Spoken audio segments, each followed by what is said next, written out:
Assalamualaikum warahmatullahi wabarakatuh.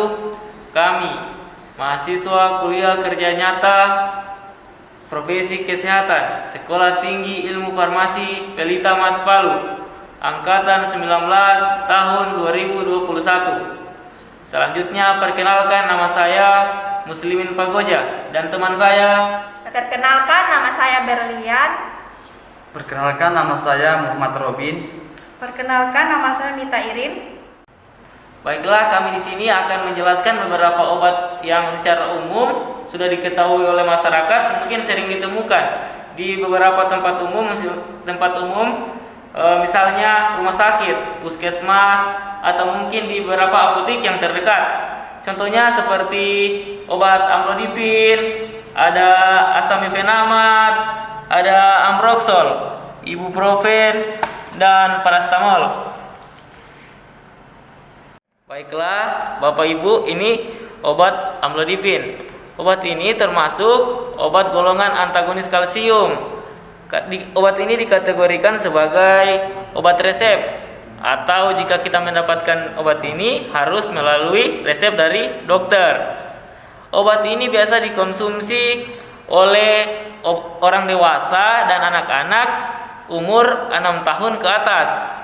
Harus diperhatikan jika ada orang yang mengandung bayi, harus memperhatikan benar-benar jika mengkonsumsi obat ini, karena amlodipin ini dapat mempengaruhi ASI dari ibu yang mengandung. Sebelum mengkonsumsi amlodipin, yang pertama itu kita jangan memberikan amlodipin ini kepada anak-anak yang berusia di bawah 6 tahun. Yang kedua, sebelum mengkonsumsi amlodipin, beritahu dokter jika Anda memiliki riwayat penyakit liver, penyakit jantung, dan tekanan darah yang rendah. Yang ketiga, jangan mengkonsumsi amlodipin bersama dengan vitamin, obat herbal, atau obat demam, flu, batuk, asma, kecuali yang diresepkan dokter. Yang keempat, yaitu amlodipin ini bisa menimbulkan pusing. Setelah mengkonsumsi obat ini, hindari mengemudi, mengoperasikan peralatan berat, atau melakukan aktivitas yang butuh kewaspadaan dan konsentrasi, khususnya pada orang tua. Selanjutnya, sebelum mengkonsumsi amlodipin, informasikan kepada dokter jika Anda sedang hamil atau merencanakan kehamilan. Cara mengkonsumsi amlodipin dengan baik dan benar, yaitu minum amlodipin dengan air putih sebelum atau sesudah makan. Pastikan ada jarak yang cukup antara satu dosis dengan dosis berikutnya. Untuk mengoptimalkan efektivitas dari amlodipin ini, gunakan pada waktu yang sama setiap harinya, dan jangan melewatkan dosis jika lupa meminum amlodipin. Selanjutnya Pak, ada beberapa efek samping dari bahaya dari amlodipin ini. Yang pertama, kita sering merasa lelah, pusing, seperti mual, pembengkakan pada tungkai, jantung kita sering berdebar. Baiklah, setelah saya menjelaskan beberapa indikasi dan apa yang harus diperhatikan pada obat amlodipin, selanjutnya mungkin ada teman saya yang dapat membawakan satu macam obat lagi. Mungkin saudari Berlian dapat menjelaskan tentang obat dari amoxicillin. Assalamualaikum warahmatullahi wabarakatuh. Baiklah, setelah rekan saya tadi Muslimin menjelaskan sedikit mengenai obat amlodipin, di sini saya berdiri menjelaskan sedikit mengenai obat dari amoxicillin ini.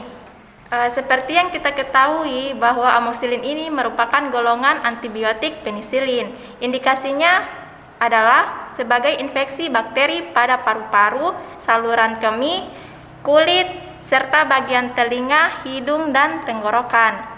Kemudian efek samping dari amoxicillin sendiri, pertama mual, muntah, sakit kepala, muncul ruam pada kulit, kemudian diare. Kemudian dosis pada amoxicillin ini, yang pertama dosis 250 sampai 500 mg 3 kali sehari. Kemudian pada dosis 500 sampai 875 mg 2 kali sehari. Catatan untuk pengobatan dengan terapi penggunaan antibiotik jenis apapun, karena antibiotik ini kan merupakan golongan obat keras. Jadi jangan sekali-kali kita berhenti mengkonsumsi antibiotik sebelum masa pengobatan yang ditentukan oleh dokter selesai. Walaupun gejala yang dialami telah membaik, penghentian antibiotik sebelum waktunya dapat berisiko kambuhnya infeksi dan kebalnya bakteri dalam tubuh terhadap antibiotik tersebut. Jadi untuk masyarakat umum yang belum mengetahui bahaya dari penggunaan antibiotik bila tidak tepat dosis dan tidak sesuai dengan aturan pakai, maka akan menyebabkan resistensi antibiotik. Apa sebenarnya itu resistensi antibiotik? Resistensi antibiotik itu ketika kita menggunakan antibiotik, contohnya saja amoksisilin yang tidak sesuai dosis, maka bakteri yang tadinya ada dalam tubuh sudah tidak mempan lagi menggunakan antibiotik tersebut. Dengan kata lain, bakteri dalam tubuh kita itu sudah kebal. Otomatis jika kita sakit kembali, maka akan diberikan antibiotik dengan dosis tinggi dan harganya tentu lebih mahal.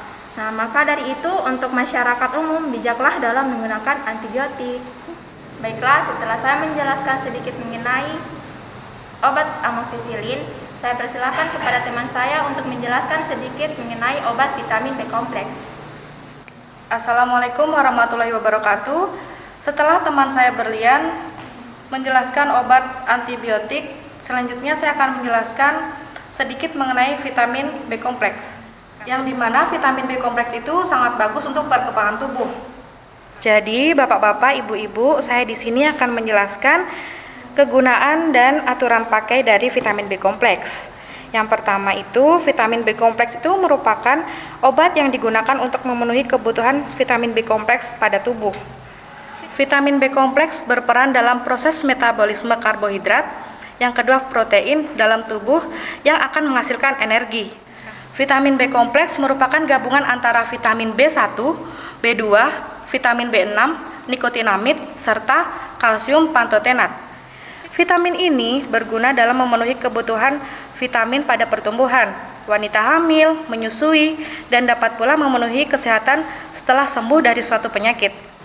Jadi, aturan pakainya itu untuk dewasa 3 kali 1 tablet, yaitu pagi, siang, dan malam. Jangan lupa ya, sesudah makan. Makasih. Baik, terima kasih. Setelah saya menjelaskan mengenai obat vitamin B kompleks, saya akan mempersilahkan teman saya, yaitu Muhammad Robin, untuk menjelaskan obat paracetamol.